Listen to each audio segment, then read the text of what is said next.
Now for a review of what's making the headlines in the papers this morning, let's bring in Arise analyst Constance Ikoku. Good morning, Dr. Constance. Good morning, Yolanda. Look lovely in green today. Thank you. Thank you very much. And good morning to Nkechi and Charles. Charles, welcome back. You were away briefly.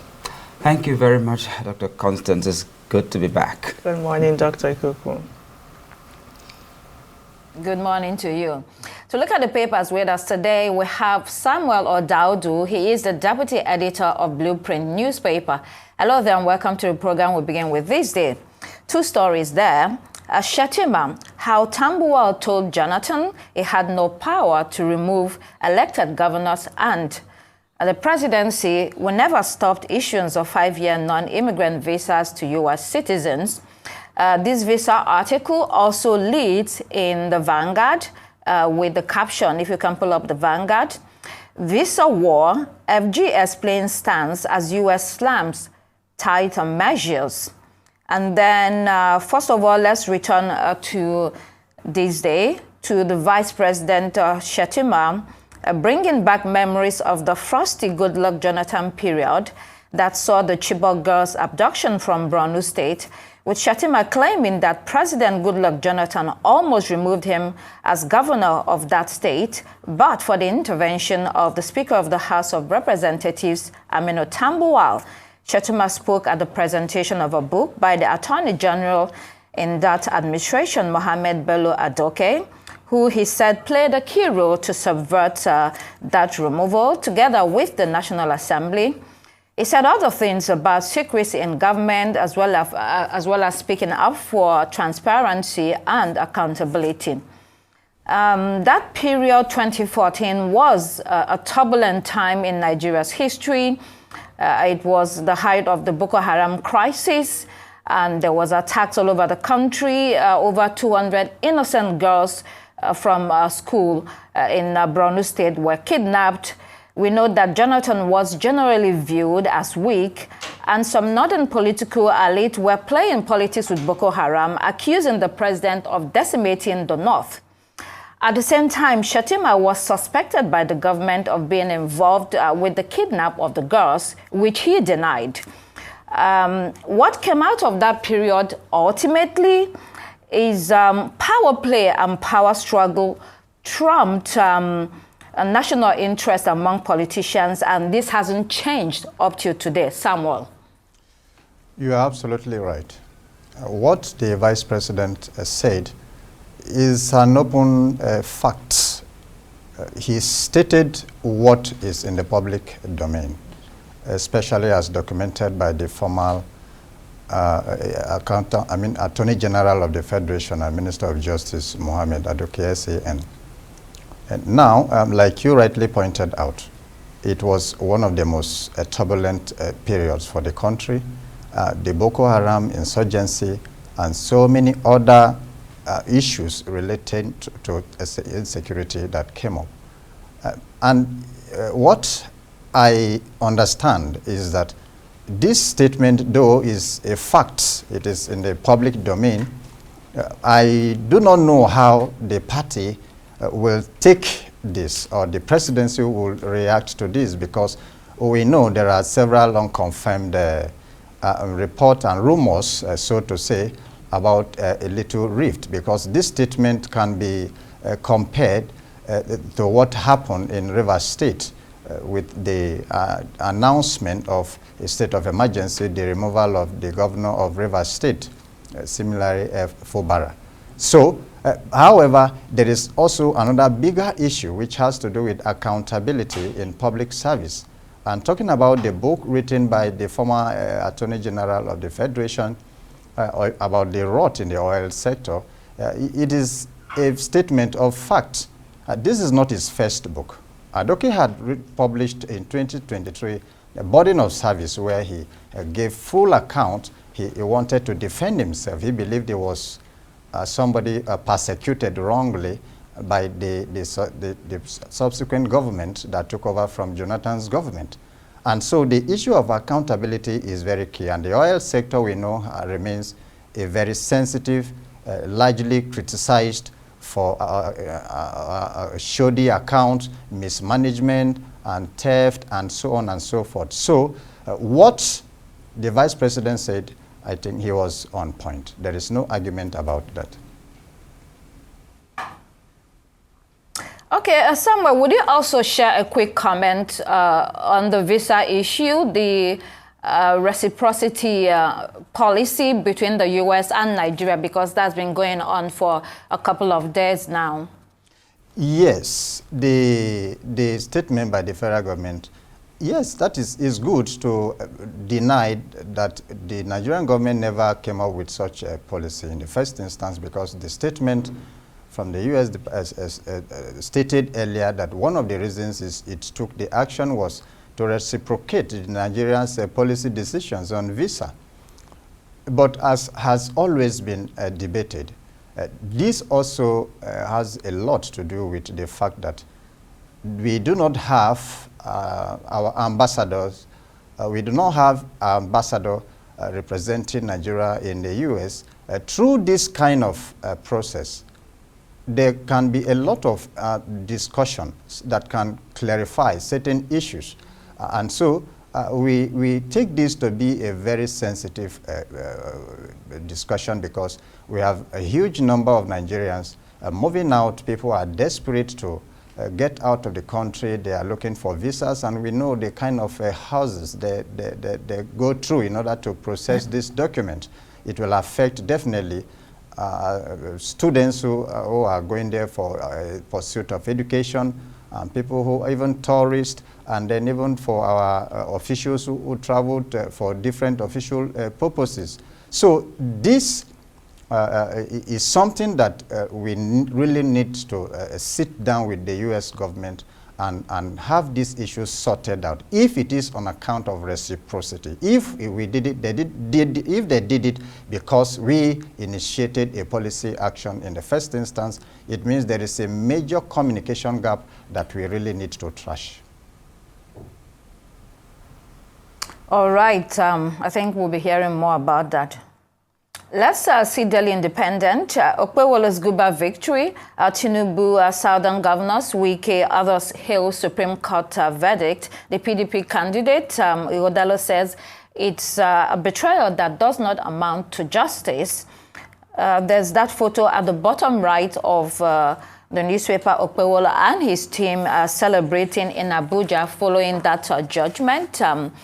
I mean, this settles the whole matter. The Supreme Court has spoken, and that's the last judgment that we get on that case. How do you react to this judgment, Charles, if you want to come in here?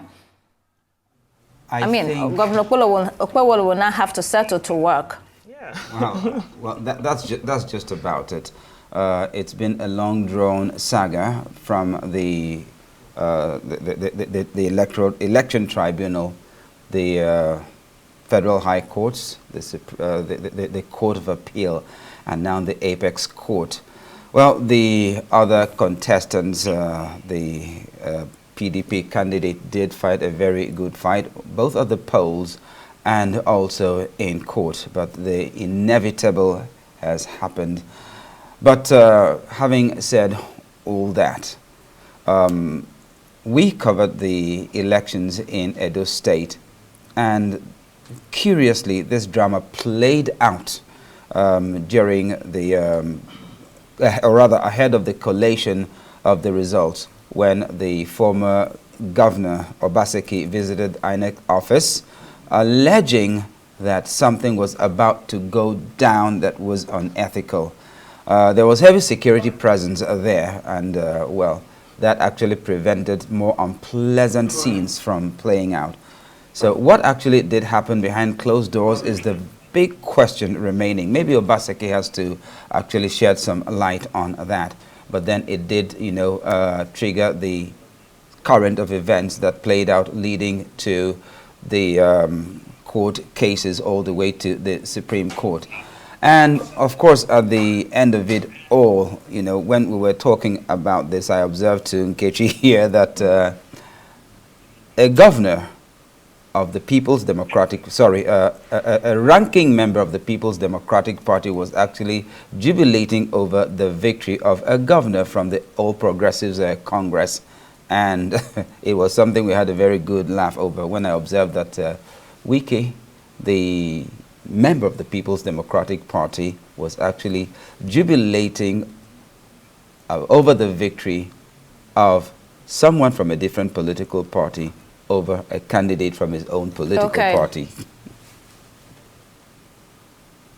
All right, let's see Punch newspaper. Autonomy standoff. Governors get 4.5 trillion naira local government funds in 1 year after Supreme Court ruling.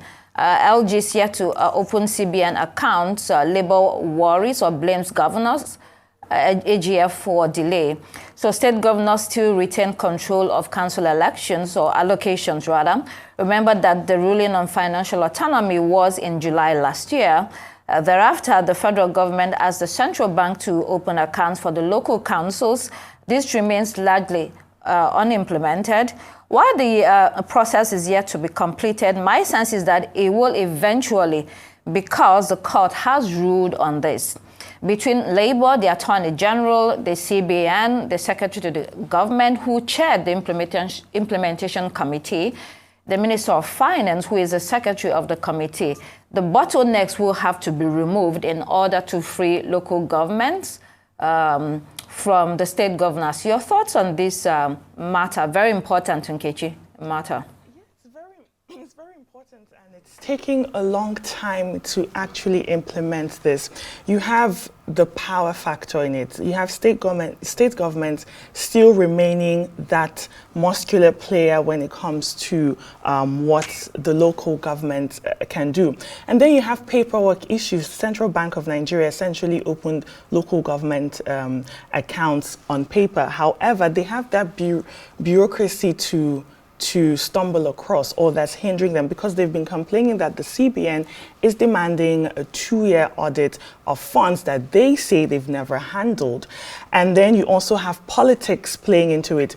But we have a lot of legal luminaries weighing in. I remember Michael Zuckerman, SAN, is saying that, look, this non-compliance seems deliberate. It seems like a deliberate effort to starve the grassroots. And then you also have Femi Falana talking about the importance to show that, look, Supreme Court judgments are not just suggestions. It seems like in this country, when we have judgments from the court, it seems like it's just a suggestion. Maybe you do it, or it's not binding. But we need to understand that it's binding, and we should not waste time or play games and politics with the grassroots, which is really the lifeline of a nation. That's where you have primary health care. That's where you have the government reaching the people quickly, more efficiently. And so I think this is very important for us to talk about, because it's been a year today, I think, or yesterday. It has. I mean, they have no choice but to do this eventually.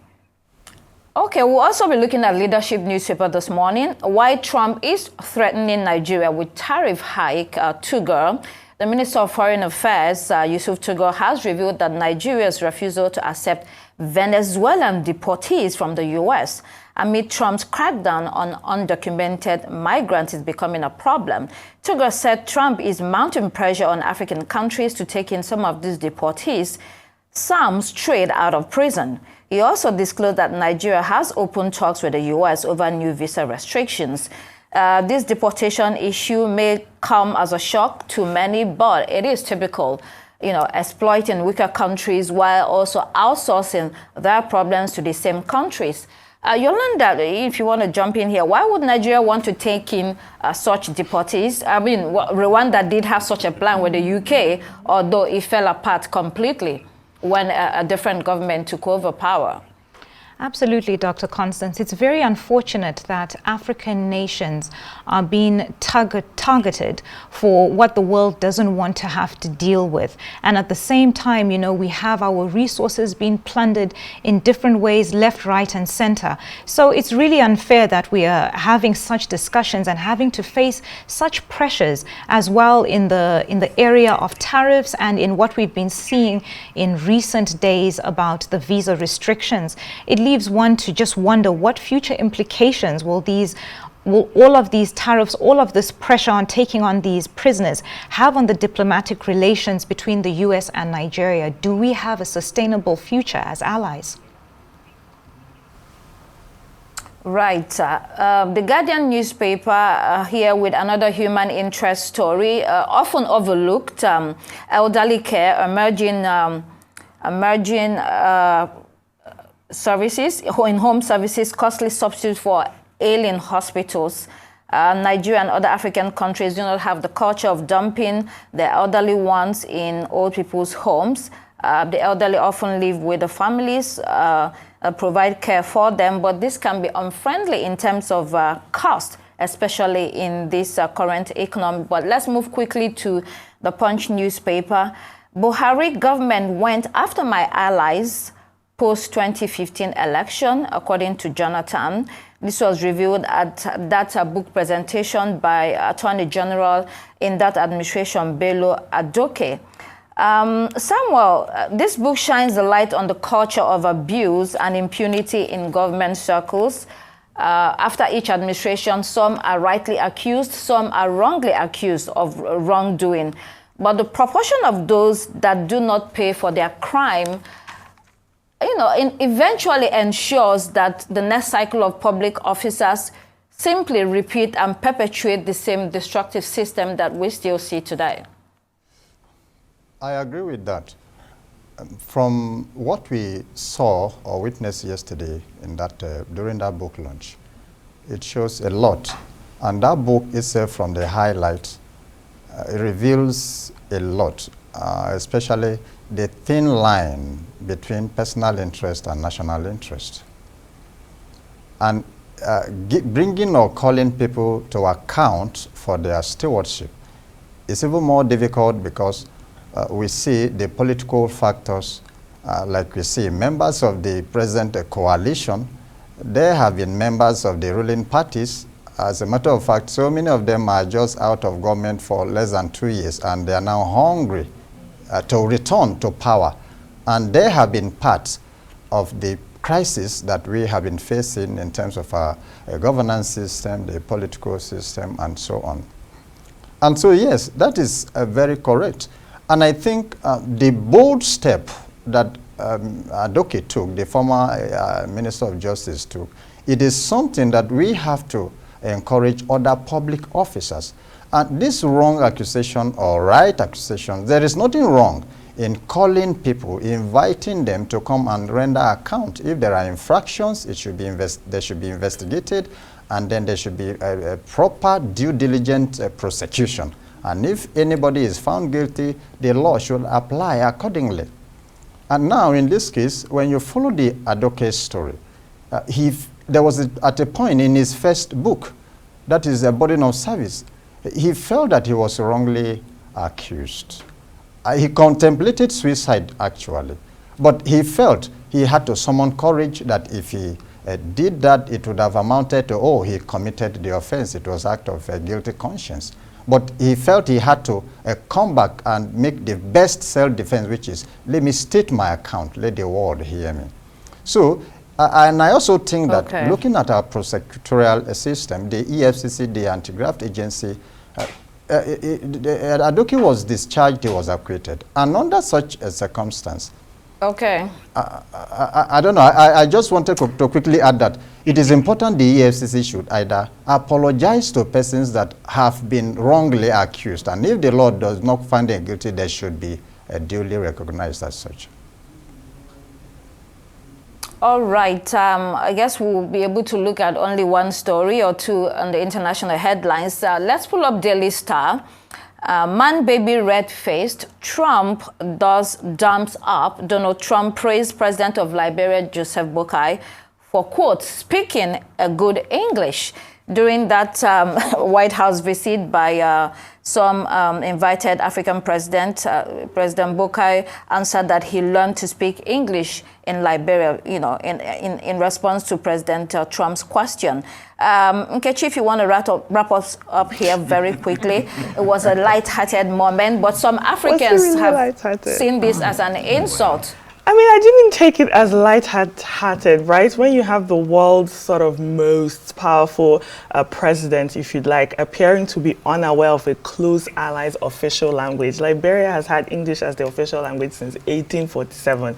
It just shows that there's no sort of equal partnership, there's no sort of mutual respect when it comes to Donald Trump and the way he deals with some other presidents or heads of states that he welcomes in America. I just think it's difficult to sell that mutual respect. And I understand why the people of Liberia and other Africans were pretty much upset with that comment that he made.